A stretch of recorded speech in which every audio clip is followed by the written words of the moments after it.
Well, good afternoon to this private meeting. So we will have the pleasure to introduce this afternoon, not with the startups themselves first, but with a couple of VCs we have here.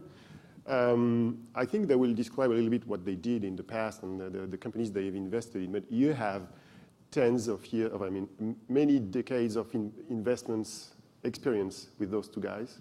It's amazing when I look at their resume, the number of companies they've been working for. So they will talk about it themselves. The goal of this talk here is to give you an idea of what are the investment rationales of these two VCs, and probably more broadly about of all the VC industry. Maybe talk a bit about the difference between Europe, UK, France, Germany, and the US. And then look a little bit at the new dynamics of the market in the digital media and convergence. So let's start with you, Dharmash. What the heck are you doing and where are you investing today? That's a hard question. Yeah. Okay, so two things. One, let me give a tiny bit of background, then talk about Balderton, then we'll talk about investment thesis. Is that okay? So I'm actually mostly operator/entrepreneur. I spent most of my career in the media, in consumer goods and e-commerce. So launching a big e-commerce business, homebase.com, launching a whole load of consumer brands at P&G, Pantene shampoos, Olivier, and then 10 years in the media running EMAP and taking it private about 3-4 years ago. So I worked across media, and for the last 3 or 4 years been an investor with Balderton, and most of my investments are digital media, consumer internet, payments, etc. So I'm an investor in things like Love Film, Mog, which is like Spotify in the US, Habbo Hotel in gaming, etc. Music, I heard as well. You invest in music? Yeah, I mean, we invest across the whole space. So in music, we're investor in Mog, in Cobalt, which is a rights administration platform, investor in Recall, which is rights transactions, 7 Digital. We invest in film, Love Film, Top Up TV. Yeah, but so far it was very segmented, so music, TV, and so on. Do you have new investments which are across the board or cross channels or whatever? I think yes, but more in services. So, for example, marketing services areas where there's platforms or technology. So, Adjug, an advertising exchange, goes across multiple channels. We don't, in terms of content, most of our content investments are not in the film/music area. We focus more on aggregation and other parts of the value chain. But in gaming, we invest in content, and to some extent, that is global but not multi-channel yet. Okay. And how about you, Jean? Where are you investing right now? So just to give you a little bit of background also, I've been with Ventech investing for 11 years now, and before that my background is more in the telecom area. So I first met with the entertainment world with a company called MusiWave, which we invested in 2000. That was at the meeting point between those two, because the mission statement was to bring music on mobile phones. And you had a good exit, I heard, no? And we were very successful with that company. It was great to see the transformation of that industry. And from then we've been very active in that segment of music on one hand and entertainment in general. And we still do deals. So, for example, we're an investor in MXP4 today that is pioneering the social music gaming segment. We're investing across. You should say that it's the same entrepreneur who built MusiWave, no? Gilles Babinet. Actually, no? Gilles, more or less. Yeah, Gilles was a founder of MXP4 exactly, and he was the founder of MusiWave. So does it mean that you like serial entrepreneurs? Yeah, well, we do. Like most VCs do when in you Europe? When you find good people and you know that you can work with them and you can trust each other, it makes the whole relationship much easier, and it makes it smoother and faster. And on MXP4, so Gilles founded it, and then we poked at one of the former top executives of MusiWave, Albin Servian, to be the CEO of MXP4, and it's so far it's a good story. So we also do connect things like social networking. We are a very early investor in Viadeo that is very successfully going after LinkedIn in non-English speaking countries. How many countries is it covering right now? Beyond France? I think the question might be in how many countries are we relevant, and relevant being being a strong leader, present, much bigger than LinkedIn. And I would say France, China, Mexico, doing good in Brazil, doing good in India, but to be fair, LinkedIn is also. If you have a good share in China, it may be big, no? No? It is. Bigger than France. Number of members, it is always impressive. Okay. And monetization is a little bit tougher. You mentioned early stage investment. Is the new landscape that we are discussing right now about new mobility applications and new monetization and TV and cross-devices applications, is that changing your the way you invest? I mean, are you more early stage right now or no? What's the changes right now? Jean before and Dharmash after. I would say yes. It is. It is a fact that the internet and the recent evolution of the mobile world made it simpler to launch companies, and so you can probably reach some point of critical mass with less money than you had to raise 10 years ago. That being said, Color still needs $41 million to kickstart their application. So yeah, but maybe to make a Shazam like we saw, the Shazam we saw this morning, you maybe need to have 50 of them before you get the Shazam, no? Yeah. Because it's a magic. I mean, a combination of product, team, and good positioning, good content. And even for Shazam, I mean, I remember Shazam in 99, 2000. I mean, they struggled. And it was a wonderful recovery. But before Apple, it was a tough business. So yes, when you deal with internet and mobile applications, you have to go either very early and put, maybe $1 million, $2 million, and try to see if you're going to have a winner with the company. 1 million is that early? Sorry? 1 million is that early? Yeah. Yeah, $1 million is early. I mean, for us. For you guys. Yeah, for us, $1 million is early. Or you'll have to wait to the next window, and the next window will not be, in my view, will not be 5 million. It would be 20 million. And it would be, if you have a big enough fund, and a nice enough marketing as an investor to pick the winner, right, amongst the category or the supposed to be winner. But then the price is different. It's a little bit of different business. So how about you across the channel? Are you investing also more early stage right now? Yes, but in terms of our investment strategy, probably we're geography agnostic, we're stage agnostic. We focus very much on A, a great entrepreneur, B, a disruptive thesis, and C, some sense of proof points, however they can be gauged, their superiority. And so, to be honest, we don't worry too much. Our check sizes range from a few $100,000 to $20 million. We've got about $2 billion across 7 partners and about 60 companies now. So how many above $20 million? Dollars? Very few. Very few. I mean, but if I look at our last 10 deals in the last 12 months or 8 months, 5 of them were pre-revenues stroke early stage. How about you? How many are above 20 million? How many investments above 20 million euros or dollars for you? Zero. Zero right now. But the fund is small. Above 10? Above 10, I would say 15%. Okay. It's a good idea. I'm talking euros, so that's a lot euros, of dollars. it's a lot of dollars. A bit bigger than dollars, okay. But so, sorry, yeah. So no, I mean, that's the kind of thesis. So we don't worry about stage too much. We worry about the entrepreneur and the idea more. We do lots of early stage things. We just don't make as much noise as some of our larger portfolio companies make more noise. Okay.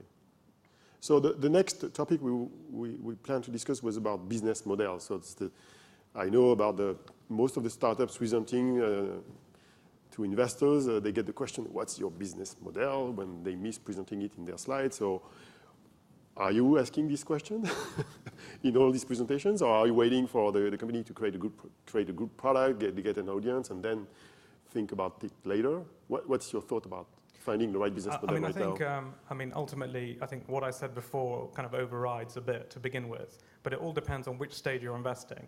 So if you're investing very early stage when people are just creating a product, you're after kind of product market validity. So is there a product which is interesting?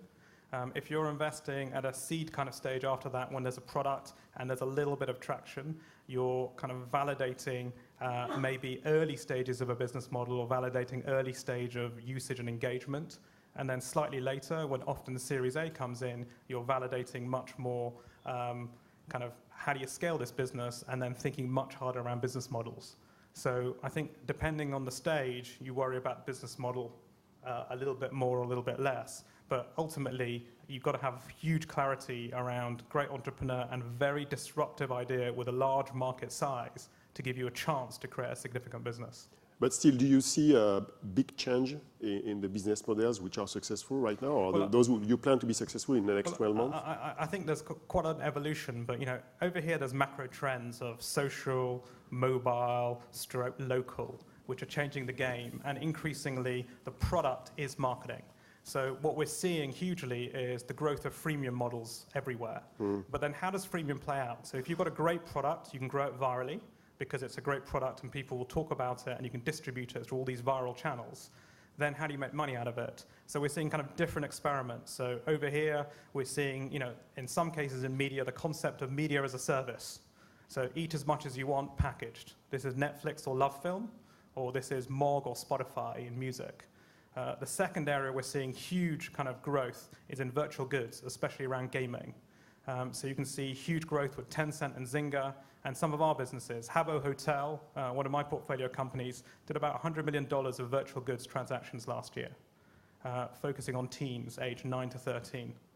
And then the third area is a la carte. So a la carte payments and microtransactions, and we're beginning to see quite a lot of those in kind of press display kind of areas, and we're beginning to see them in some other kind of segments. So to some extent, you get traction and usage, and then you convert into engagement and commitment, but they're different models, and many of these models will play out in different ways in different spaces. But if you haven't got users to begin with, then it's difficult. So before you get to this stage where you find the right business model, is there a magic sauce, Jean, to find the right business model? There's a transition to that phase? I'm afraid there's no magic sauce. We would like to have some. We would like, and we would not share it, obviously. So no, it all resides in the talent of the management teams and their capacity to adapt to the evolution of the market.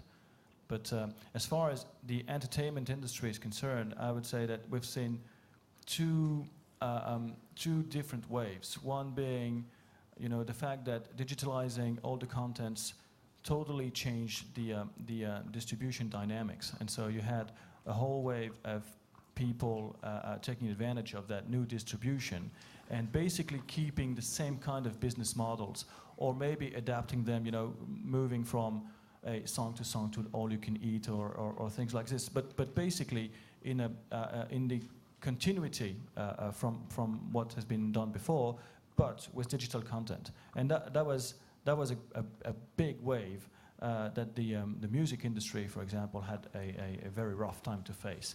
And then you have another wave of people that are proposing new products and new business models. And probably the most obvious example being the one cited by Dharmash about the virtual goods.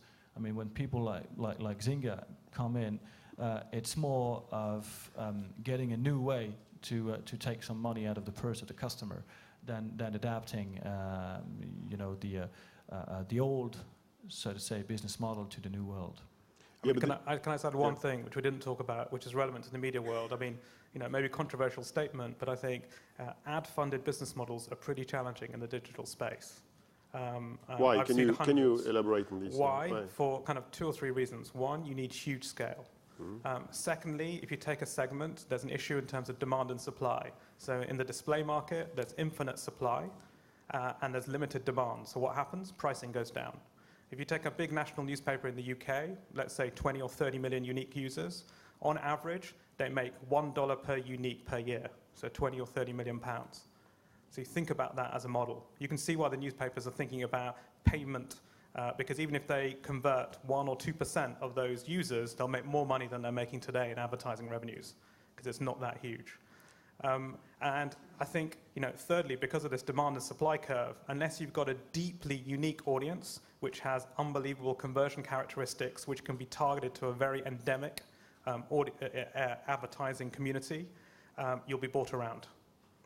So does it mean that those many guys in the startup world who create a social, whatever stuff it can be, that helps create a profiling of their customers, and with targeted advertising, you would be very cautious about it? No, I think, let's separate the two things. One statement is it's quite difficult to create a big business ad-funded alone, right? Yeah, okay. But there's a huge industry around advertising services and marketing services, which So can be targeting, intermediation, you mean? absolutely, yeah, okay. retargeting, video technology. I was thinking about more of a consumer service. There's many consumer services being built whose aim is to create a huge set of highly profiled consumers where you sell the data afterwards as ads or profiling data to marketers, advertisers, whatever. And it looks like it has the same problems, the same pitfalls and those you describe, or not? Look, again, differentiate. There will be many successful businesses which may not be huge, which can be ad funded. But if you want to build a very significant business with very significant revenues, you're going to have an audience of an order of magnitude 50 million plus users. And then you get into the games where the Twitters and the Facebooks and many other scale players can play. And then this micro-segmentation, all the data becomes really relevant. And remember, the dimension of scale in advertising, which is another thing which is an issue, because advertising is bought locally in a geography.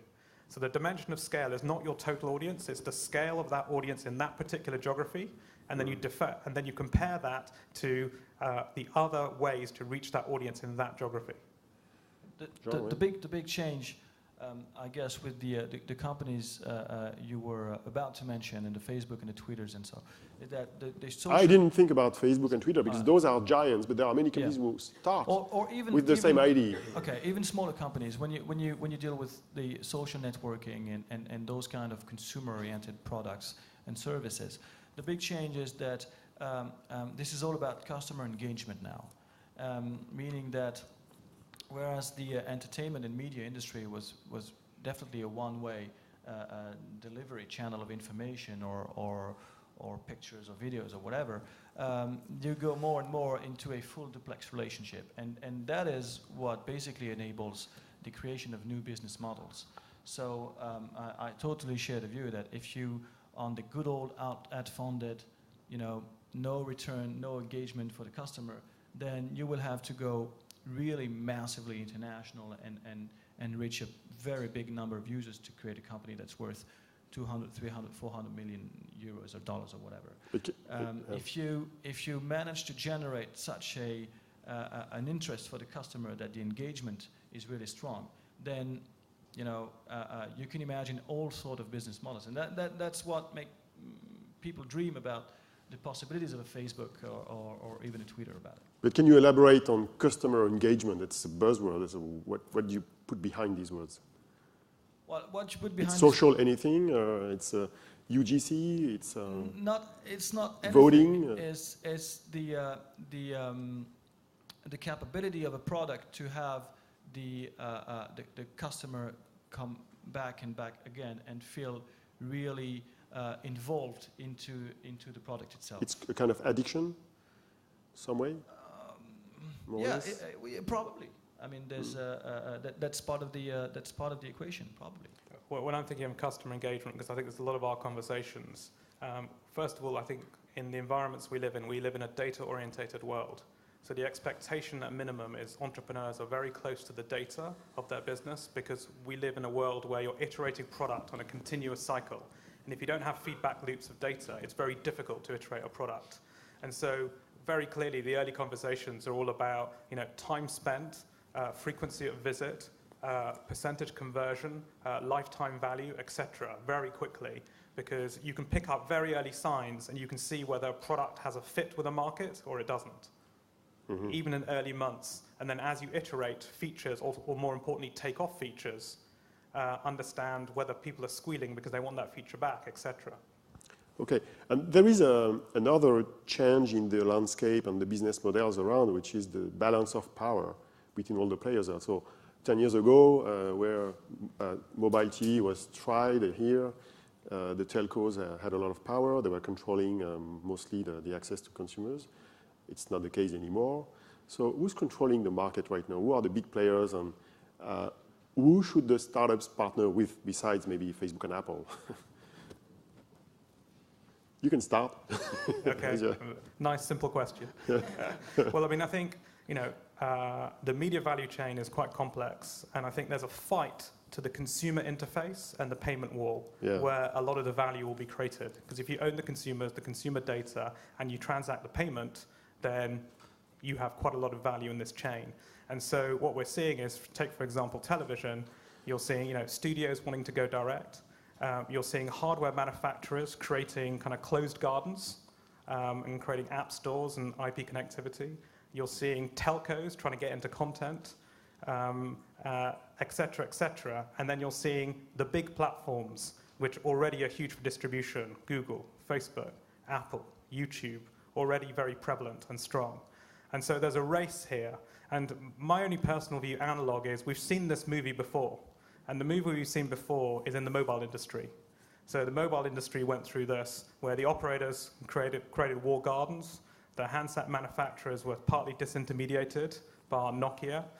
They all created walled gardens, and then the world moved on, and there was only one player who created an outstanding consumer experience with great software competence, which was Apple, with their closed world iOS.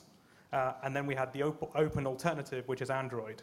And if you look at operating systems in mobile and who controls the consumer interface, it's Apple, it's Android, Google, it's potentially BlackBerry RIM. And so to some extent, I think everyone in the chain has to learn from what's happened in that industry, for example, on what's going to happen on television. But the question I ask is, what is your core competence and what are you outstanding at? And is it creating software and building outstanding consumer experience? Because if not, you won't own that interface.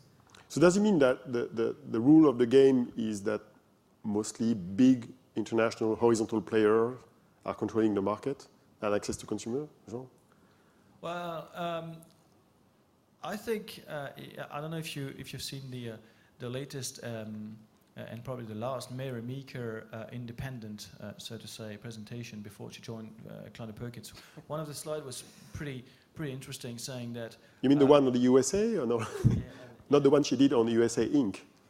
The one she did before, you know? Yeah, and one of the slides was very interesting, saying that. It's been a long time since the last time that we had such big companies that are highly innovative.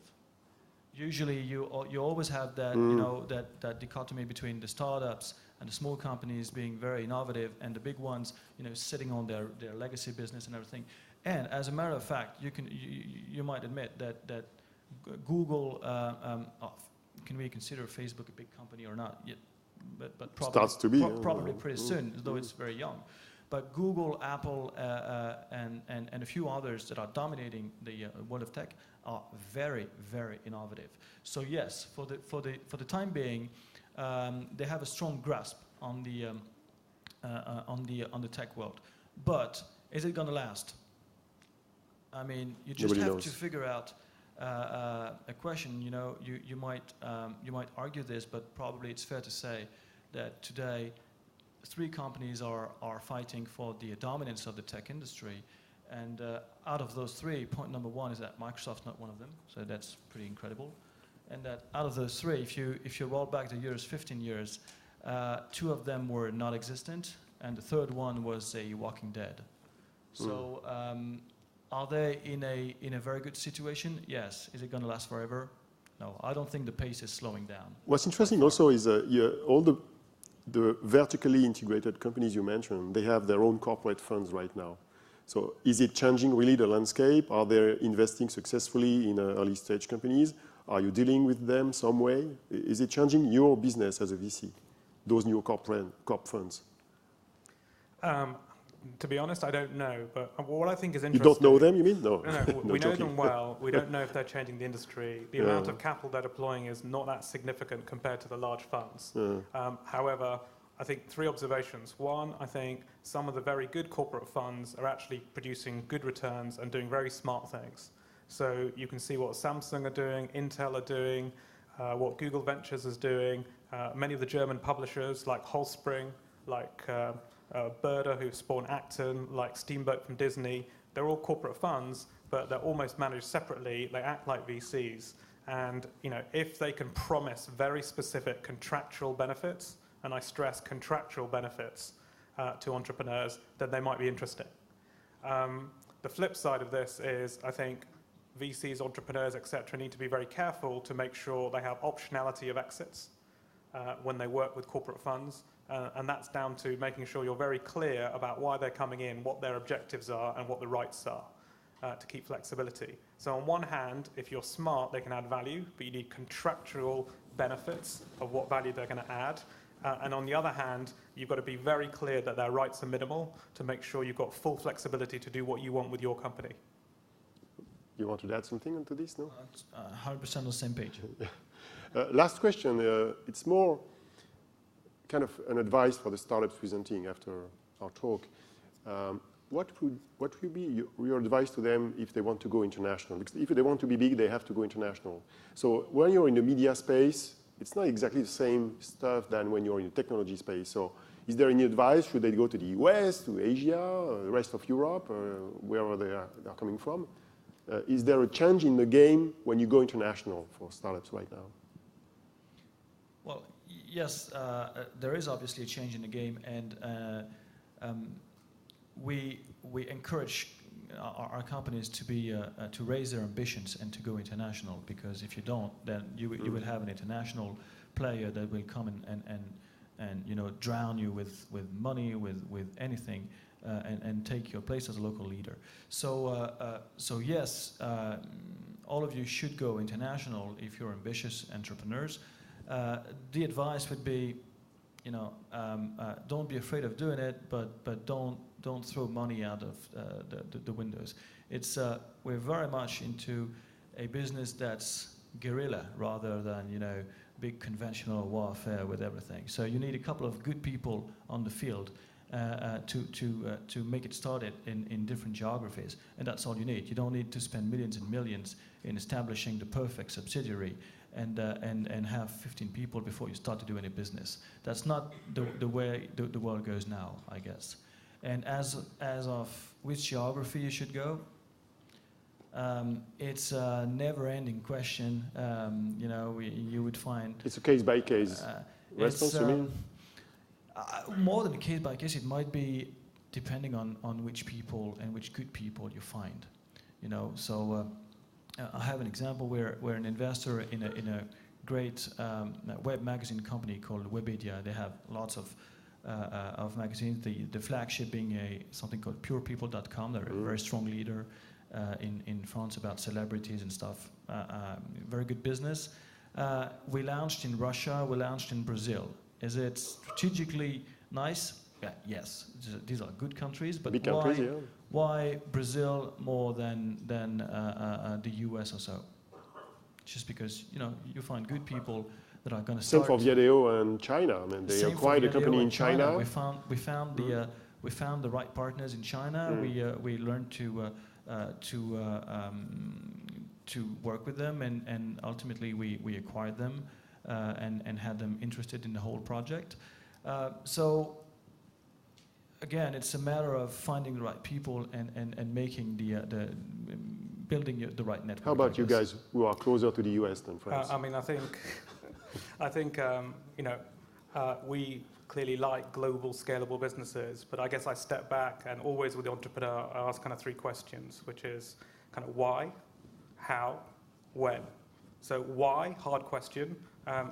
Potentially some businesses you can scale in a single geography and they can be billion-dollar hits. So we were involved in Betfair in the UK, which we IPO'd for £1.5 billion. So that was mostly single geography. 2, kind of how. It's not obvious. I learned from personal mistake. I learned a lot about scaling businesses in the media industry. Out of many things I internationalized the FHM magazine brand.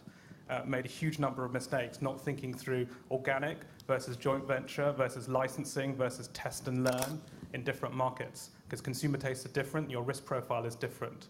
And so you need to think that through very carefully.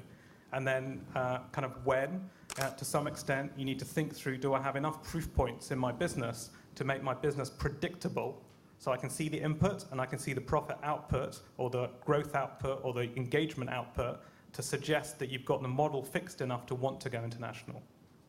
Okay. Thank you, guys. We can clap them.